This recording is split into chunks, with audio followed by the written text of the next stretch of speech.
5,000 का बिल बनवा ले, ऐसा नहीं चलने वाला है। किसी चीज का नियम कानून होता है, विधि विधान होता है। आरो साहब,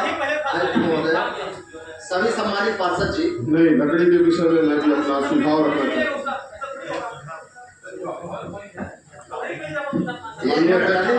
माननीय अध्यक्ष महोदय, माननीय अध्यक्ष महोदय, लकड़ी बहुत आवश्यक है, हम सब की जरूरत है और आम जन की मांग है। लेकिन जब लकड़ी की बात आती है तो फिर बात ये भी आती है कि हम पेड़ काटने की अनुमति देते हैं, और जब हम पेड़ काटने की अनुमति देते हैं उस समय पार्षदों को संज्ञान में नहीं लिया जाता। मैं पहले भी कई बार बोल चुका हूँ और आश्वासन सदन के माध्यम से मिला था, आगे से पारदर्शी तरीके से इस प्रक्रिया को आगे अपनाया जाएगा। अभी कुछ दिन पहले, कुछ माह पहले हमारे वार्ड में लकड़ी काटने का अनुमति नगर निगम के द्वारा दिया गया है, लेकिन वो चोरी छुपे। क्योंकि चोरी छुपे इसलिए कह रहा हूँ कि अगर आपको याद होगा, मैं जब परिषद में इस बात को उठाया था तो ये कहा गया था कि जिस वार्ड में कटेगा, अगर हम परमिशन देंगे तो वहाँ के पार्षद को जानकारी में रखते हुए और फिर अनुमति देंगे।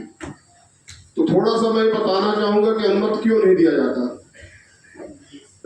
जानकारी क्यों नहीं दी जाती। जानकारी इसलिए नहीं दी जाती है कि पेड़ कटवाते हैं महुआ का, परमिशन देते हैं यूकेलिप्टिस का। ये जो सब इंजीनियर एसडीओ हैं और जो वृक्ष अधिकारी हैं, इन सब की मिली भगत है। इसमें व्यापक पैमाने पे भ्रष्टाचार कर रहे हैं और उस लकड़ी को नगर निगम लाना चाहिए तो न ले आकर के टाल में भेज रहे हैं, बेच रहे हैं। यह मेरा सीधा आरोप है। आरोप इसलिए भी मैं लगा रहा हूं कि जब मैं इसकी चर्चा कर चुका, माननीय आयुक्त के द्वारा आश्वासन मिला, फिर मुझे बताया जाए कि वो डीके सिंह एसडीओ मेरे वार्ड में हैं, वो जाके चोरी छुपे अनुमति कैसे दे दिए, कैसे हुई है, उसकी जानकारी हमको दी जाए। दूसरी बात, अब लकड़ी हमारे यहाँ जब नहीं आई तो हम आज खरीद रहे हैं, तो जब खरीद रहे हैं तो नगर निगम की आर्थिक क्षति हो रही है। और मैं दावे से कह सकता हूं मेरे वार्ड में जो अनुमति दी गई है वहां की भी लकड़ी नहीं आई और टाल में बिकने चली गई है।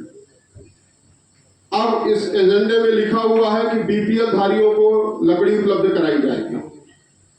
अब फिर एक विसंगति पैदा होगी जब हम फोन करेंगे आरओ साहब को कि आरओ साहब, एक व्यक्ति जो है उसका देहांत हो गया है, उसके आगे पीछे कोई नहीं है, तो आरओ साहब ये जवाब देंगे हमको फोन पर कि लकड़ी की ऐसी कोई व्यवस्था नहीं है, हम नहीं दे सकते।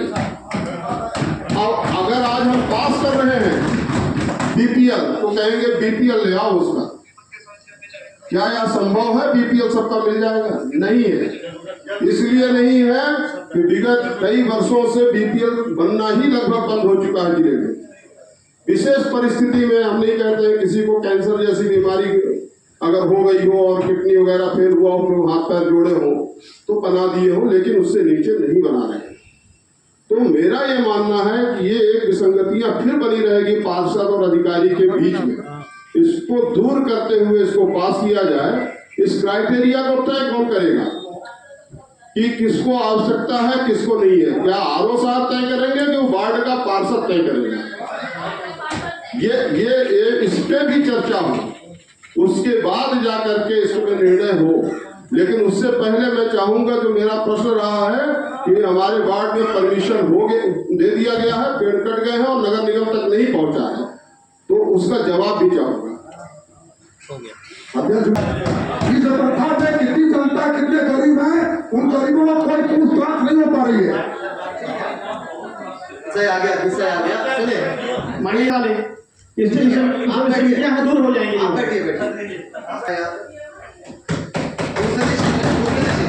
माननीय अध्यक्ष महोदय, नियम परिषद बनाती है।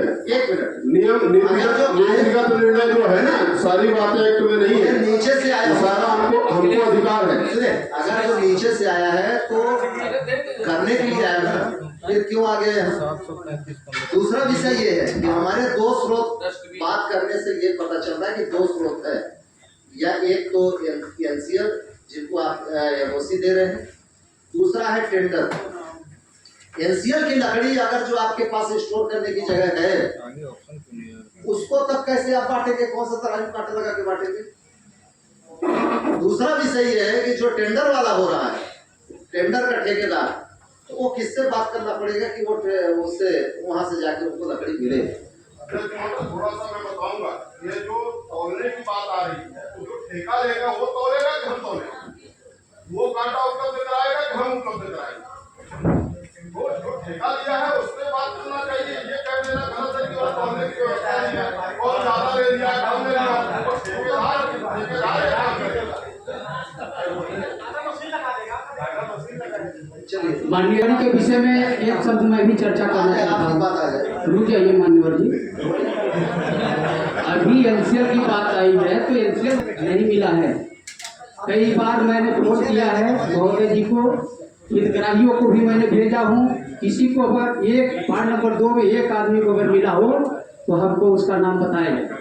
और रही लकड़ी की बात, जो मुंगेर या मोरवा में आदमी एक्सपायर होंगे तो यहाँ आकर लकड़ी लेने में उनको कठिनाई पड़ेगी। इसलिए जो एनसीएल का लकड़ियाँ हैं, उस एनसीएल के लकड़ी को नजदीकी गांव में ही वन विभाग को आदेश दे दिया जाए कि हर वार्डों में वो करीब करीब 2-2 गाड़ियाँ गिरा दे लकड़ियाँ।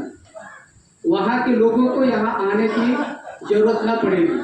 अगर एनसीएल को आप एनओसी दे रहे हैं तो ऐसा ये व्यवस्था बना दीजिए उनको वन विभाग को। आगे बताइए। जी सरकार की योजना है मुख्यमंत्री जन कल्याण संबल योजना और मुख्यमंत्री निर्माण संग्राम, उसमें जिनका पंजीयन है उसमें जितने सदस्य सभी को निश्चित सहायता देने का प्रावधान। ऑलरेडी सरकार 5,000 रुपये हमको निश्चित सहायता देती है, लेकिन उसमें वो नियम बनाया है, उसका मृत्यु प्रमाण पत्र होना चाहिए। क्योंकि रकम में डलता है तो उसके बाद ही पैसा निश्चित सहायता के लिए प्रमाण पत्र का आवश्यक नहीं है।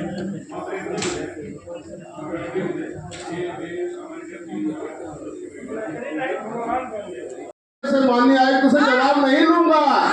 कहता है वो नियम कहता है उसी के हिसाब से चलूंगा। आप उनसे सलाह मशवरा करिए, आप करके बताइए, जवाब आप ही देंगे। जवाब दीजिए। इसमें अध्यक्ष महोदय, पेमेंट भी करें, अलाव ये का दो टेंडर तरह की बात तो नहीं होनी चाहिए। अलाव का आपने टेंडर कराया, जब अलाव का टेंडर कराया तो लकड़ी अपने स्टोर में रखवाना चाहिए। तो जब कोई सम्मानित पार्षद अलाव के लिए बात करते हैं तो उसको टाल के जाना पड़ता है। या मृतक को जलाने की भी बात करते हैं तो बताते हैं कि वो रानी अग्रवाल जी महापौर जी फ्री में दे रहे हैं, निगम उसका पेमेंट भी दे रहा है। टाल जा करके जब लकड़ी लेंगे तो पारदर्शिता कहाँ रहेगी? वो तो आपको अपने यहाँ स्टॉक करना चाहिए स्टोर में खरीद के, और सप्लायर जो है ठेकेदार है वो यहाँ स्टॉक कराए। महापौर जी कहना बहुत है कि फ्री में दे रहे हैं, नगर निगम उनको पैसा दे रहा है। वो भी तो एक क्विंटल पूरा काम भी ठीक से हो पाता है उससे, टेंडर होगा जिस काम के लिए लिया जाता है। हम लकड़ी अपने यहाँ पे ले लाएंगे, फिर यहाँ से फिर दोबारा भेजेंगे। 2 बार हमारा नहीं, आप नहीं लाएंगे, संविदा कार्ड ला के स्टॉक करेगा। इसके वजह से दिया गया था कि नहीं, अच्छी बात है कि टाल में रहे। मैंने कहा तो कि टाल में रहे, टाल से लकड़ी जाए, लेकिन महापौर जी ये कहना बंद करें कि वो फ्री में दे रहे हैं, टाल से नहीं जाएगा क्योंकि निगम दे रहा है पैसा उसका। आप कोई भी स्टोर का कोई सामान खरीदते हैं, संविदा कार्ड स्टोर में लाके जमा करता है ना, करता है बिल्कुल। ये भी स्टोर में ही जमा होगा। नियम ये है, डायरेक्ट नहीं होता है। आप उसको जो आपका यार्ड आपका कागज की जगह है उस यार्ड में रखना चाहिए, वो भी आपका स्टोर है। जैसे प्रॉपर कितना तय होगा कि हमारी लकड़ी हम जलाने के लिए देंगे, एक मात्रा होती है ना। ये गंभीर विषय। संविदा कार्ड लाके स्टोर में लकड़ी जमा करें, कोई भी लकड़ी खरीदते वहां से आप वैसे भी उठाते हैं, यहाँ से उठा करके आपको देना। मतलब वही चीज एक मात्रा कैसे तय होगी कि हम इतना ही एक मृतक को देंगे। आपकी व्यवस्था है उसको कैसे देते हैं भाई, वहां से जो भी आपकी लकड़ी जाती है एक अनुमान रहता है कि भाई इतनी लकड़ी तो जैसे जहाँ अलाव में रखाता है तो दो लकड़ी रखते हैं हर जगह। जैसे लगभग 3 कुंटल और साहब बताइए अभी जो प्रस्ताव है यह 10 कुंटल कितना से देखिए इसमें आप पारदर्शिता नहीं कर पाएंगे कि कितना लकड़ी हमने वहाँ से स्टोर रहेगा तो आपके पास उसकी संख्या का पता रहेगा। यहाँ से नहीं होगा, यहाँ से आएंगे लोग ट्रैक्टर लेकर आएंगे, लकड़ी खाते 10 कुंटल लेते हैं। नियम क्या कहता है आप बताइए, नियम क्या कहता है? नियम कुछ नहीं है, नियम लकड़ी देने का कोई प्रावधान नहीं है नियम में। बिना नियम पे कैसे हो रहा है?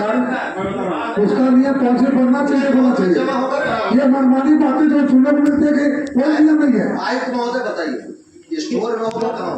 नियम यही है कि एक मिनट जो भी सामग्री या सेवा ली जाती है वो सामग्री मुख्यतः सबसे पहले स्टोर में आती है आती है ना। और स्टोर के बाद ही अब उसका व्यय उसको होता है। कैसे बनाना लेकिन हमारा अब उसमें काम है। थोड़ा सा व्यवहारिक जो उपायुक्त साहब जो कह रहे थे उसमें व्यवहारिक दिक्कत ये है कि कई बार जैसे किसी को जरूरत है अब वो ट्रैक्टर यहाँ लगा लेता है तो यहाँ तो तोलने की व्यवस्था भी नहीं है कि यहाँ कितनी मात्रा दी जाए। स्टॉक में पड़ी है उसने 5 क्विंटल डाला कोई 3 ज्यादा क्विंटल लेगा, डाला कम लेगा। 3 क्विंटल डाला, ऐसा कई बार मुझसे भी आया है संज्ञान, मेरे भी संज्ञान में लाया। तो फिर मैंने ये कहा कि अब लकड़ी भरवा ली उसको उतरवाओगे तो अच्छा नहीं लगेगा जाने। तो ये विषय थोड़ा सा आता है इसलिए टाल पर से ला करके कि 3 क्विंटल वहीं तुलवा के 3 क्विंटल दे दो, ये विषय है। बाकी नियमता तो यही है, नियम आप जो कह रहे हैं वही है। फिर नियम वही नियम है। है। फिर अगर जो आप टाल से लेकिन अध्यक्ष महोदय सफाई में ये देखा गया कि झाड़ू और ब्लीचिंग और वो दिखाव वाला सीधा डंडा के वहाँ रखा गया, ये कौन सा नियम है? इसका कोई नियम बना है? इसका भी कोई नियम था क्या?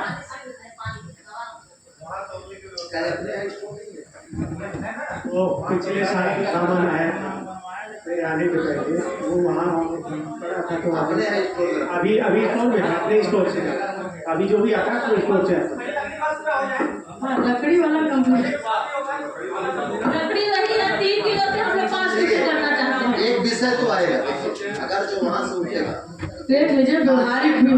पारदर्शिता तो इसमें आपको तय करनी पड़ेगी। बिना तराजू लकड़ी आरोप नहीं लगा पाएंगे कि भाई कितना है कितना नहीं है। माननीय अध्यक्ष महोदय लाभ है। लकड़ी का विषय है, हम लोग जब से पार्षद बने हैं लगातार लकड़ी की मांग करते रहे, जो है काफी परेशानी भी होती थी, जो है ये बहुत ही सराहनीय काम है क्योंकि लकड़ी जो है 3 कुंटल की जगह 5 कुंटल मिले हम लोगों को, जो है और कहाँ से मिले कैसे से मतलब